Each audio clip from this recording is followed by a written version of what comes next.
एक प्रेसिडेंट जो अपने आप को ग्लोबल पीस मेकर कहता है, लेकिन असली लाइफ में उन्होंने जितनी वॉर्स रुकवाई उससे ज्यादा तो कंट्रोवर्सी क्रिएट की है। तो यूएस प्रेसिडेंट डोनाल्ड ट्रंप हमेशा कहते रहे हैं, I am not a politician, I am a real estate businessman who is good at negotiating instead of doing politics. और डिप्लोमेसी के टेबल पर ट्रंप ने कई वर्ल्ड लीडर्स को अपना क्लाइंट समझा। इंडिया के साथ ट्रंप के अलग अलग मुद्दों पर बयान बदलना, जैसे रशियन ऑयल इंपोर्ट और एग्रीकल्चर ट्रेड पर कंडीशन सेट करना, ये साफ दिखाता है कि he is not a global leader but a hardcore businessman. Bharat के साथ साथ और कई देश ट्रंप के ऐसे साइकोटिक टू फेस डिप्लोमेसी के शिकार हुए हैं। जैसे एक ग्लोबल इवेंट में ट्रंप ने ex Canadian prime minister Justin Trudeau को governor of the great state of Canada कह दिया था।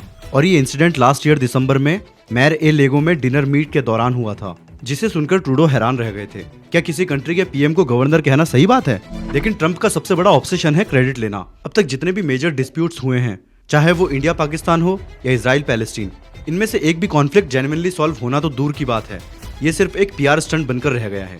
यहाँ तक कि हाल ही में हुए पाकिस्तान अफगानिस्तान के डिस्प्यूट पर ट्रंप ने यह तक कह दिया कि इसको रिजॉल्व करवाना मेरे लिए कोई बिग डील नहीं है, it would be an easy one two resolve. तो अब आप सोचिए कि दुनिया का सबसे पावरफुल प्रेसिडेंट नोबेल प्राइज के लिए प्यार में कितना अंधा हो सकता है कि उसकी ऑब्सेशन उसे हर वॉर को रिजॉल्व करवाने का क्रेडिट लेने पर मजबूर करती है, जो कि अल्टीमेटली अब ट्रंप के हाथ से फिसल चुका है। और इसी दौरान व्हाइट हाउस में ट्रंप ने एक डिनर पार्टी अरेंज करी, जिसमें उन्होंने अमेरिका के टॉप सीईओज को बुलाया और एक नई प्रोक्लेमिनेशन साइन करी, जिसमें H1B प्रोग्राम में $1 लाख की रेन्युअल और फ्रेश एप्लीकेशन फी अनाउंस करी, जिसने यूएस के वर्किंग सेक्टर को हिलाकर रख दिया। क्योंकि और मेजर यूएस कंपनीज जैसे वॉलमार्ट और बड़ी बड़ी टेक जायंट ने H1B वीजा के स्पॉन्सरशिप से मना कर दिया। तो इस मूव से यूएस गवर्नमेंट को बहुत फायदा था। लेकिन यूएस की मेजर कंपनीज जहां पर डिफरेंट कंट्रीज से स्किल्ड एम्प्लॉयज को हायर किया जाता है, उनके लिए मानो ये पैरों तले जमीन खिसकने जैसा था। कुछ टेक जायंट जैसे नाइवीडिया को छोड़कर बाकी सबने इसको कोस्ट प्रोहिबिटिव का टैग दिया है।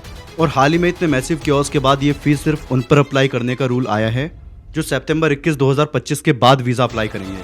और जब उन्होंने स्टेटमेंट दी कि इंडिया अब रशिया से ऑयल नहीं लेगा, इंडियन एक्सटर्नल अफेयर्स ऑफिशियल ने उन्हें लाइव कॉन्फ्रेंस में उसका क्लेम लिटरली एक्सपोज कर दिया, जिसमें इंडियन एक्सटर्नल अफेयर्स ऑफिशियल ने पूरी तरीके से उनके क्लेम को ठुकरा। और यूरोपियन यूनियन के साथ भी प्रेसिडेंट ट्रंप के अलग ही संबंध हैं। यूरोपियन यूनियन लीडर के साथ उन्होंने मीटिंग में बार बार डिसरिस्पेक्ट दिखाई, बिना फोटो दिए इधर उधर जाना और ट्रेड डील्स के टाइम यूनिलैटरल डिसीजन लेना। बेसिकली डिप्लोमेसी की जगह उनने कन्फ्रंट्रेशन क्रिएट करना ज्यादा सही समझा। और यहाँ तक कि यूएस प्रेसिडेंट जेडी वैंस ने तो हद पार कर दी, जिसमें उन्होंने ट्रंप को एज अ किंग पोर्ट्रे किया। यूएस प्रेसिडेंशियल इलेक्शन से थोड़ा पहले सब कुछ एक इलेक्शन शो जैसा चला।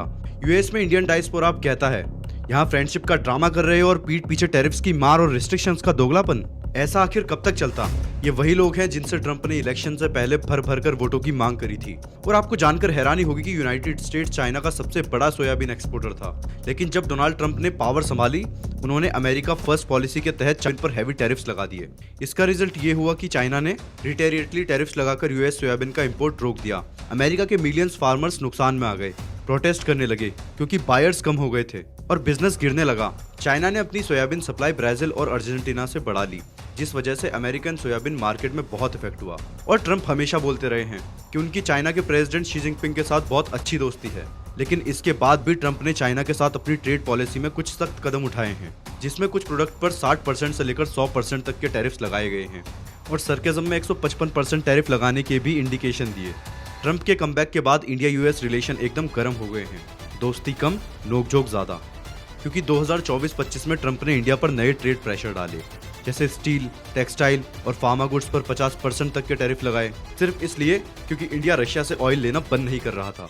फिर ट्रंप ने क्लेम कर दिया, मोदी ने प्रॉमिस किया था इंडिया रशिया से ऑयल लेना बंद करेगा, लेकिन इंडिया ने तुरंत जवाब दिया, ऐसी कोई बात हुई नहीं।